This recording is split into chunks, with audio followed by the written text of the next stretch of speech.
ब्रह्मपुर खासपासाई स्थित बहु पुरातन मंदिर तथा मोहरी राजा द्वारा प्रतिष्ठित श्री श्री गड़ जगन्नाथ मंदिर में श्रीकृष्ण जन्माष्टमी उत्सव अनुष्ठित हो जाइए। शुक्रवार रात्र में श्रीकृष्ण जन्माष्टमी पूजार्चना पालन करा बेले शनिवार नंद उत्सव पालन कर भक्त मान प्रसाद सेवन व्यवस्था रही। गत 2.5 वर्ष तले 5T तरफ मंदिर निर्माण पर 7 लाख टंका मिलता, किंतु आज पर्यंत मंदिर रोषेई गृह सह प्रसाद सेवन गृह मध्य भग्न अवस्था रही। एपरिक मंदिर जानी यात्रा समय प्रसाद सेवन बेले भक्त रास्त भोजन करुवा एक दुखर विषय।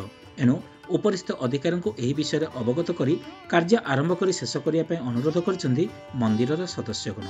यही उत्सव को कमिटी सदस्य बद्रीनारायण पात्र, जी उमापति आचार्य, सुरेंद्र सेनापति, रमेश सेनापति, रमेश पात्र, लालू बेहेरा, गोपी सेठी, श्रीनिवास, बाबुली, सुदाम, प्रसाद, लक्ष्मीनारायण, कैलाश, पवित्र, रामकृष्ण, शिवशंकर, चंद्रशेखर, कोरा, गदाधर, मंगल, महेंद्र, भगवान समेत अन्य माने सहयोग करथिले। ब्यूरो रिपोर्ट, आंचलिक वार्ता।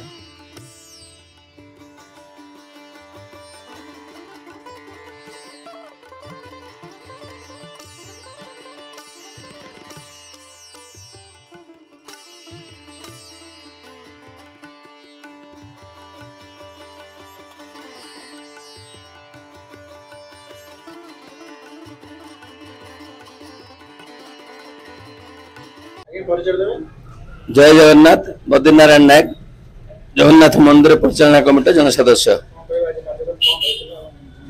जय श्री कृष्ण।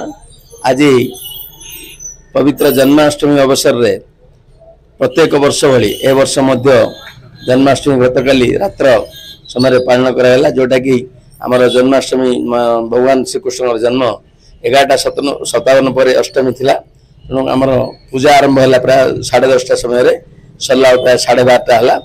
सब प्रसाद सेवन घंटा सरला जमती गले आज दिन मध्याह्न जोटा कि नंद उत्सव आमर होता, जोटा कि प्राय 1200 श्रद्धालु प्राय 2000 पर्यंत लोक श्रद्धालु प्रसाद पाइले एवं तत्संगे संगे जन्म उत्सव को अति सरस सुंदर भाव पालन करागला। अंचल समस्त जनसाधारण समस्त माँ मौसी माने सहयोग कले एवं जगन्नाथ कृपारू मोहरी राजा गड़ जगन्नाथ मंदिर उत्सव पालन करागला।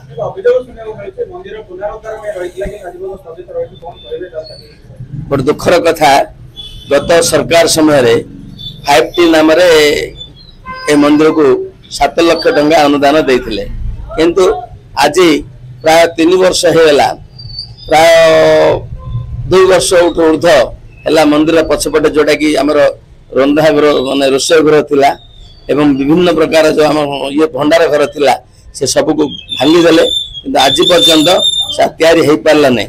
किंतु गत आम 12 तारिख दिन एक बैठक कलु अंचलवासी को नहीं, जदि आ कार्यानुष्ठान न करा जाए तार 14 तारिख दिन आम जिलापाल को या अभियोग करूँ, किंतु तार संगे संगे परवर्ती 13 तारिख दिन कमिशनर महोदय जय जरिया डाकिले कहले नाई ना आम आपण दिंतु ना आम कार्य करूँ।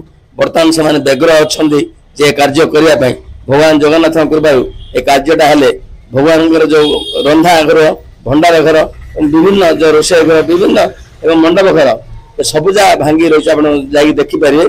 तेणु आज तो जन्म उत्सव है, रास्ता पर लोक रही बाध्य हो प्रसाद सेवन कले। तेणु भगवान आम प्रार्थना करचु जो प्रशासन यथाशीघ्र कार्यानुष्ठान करूँ।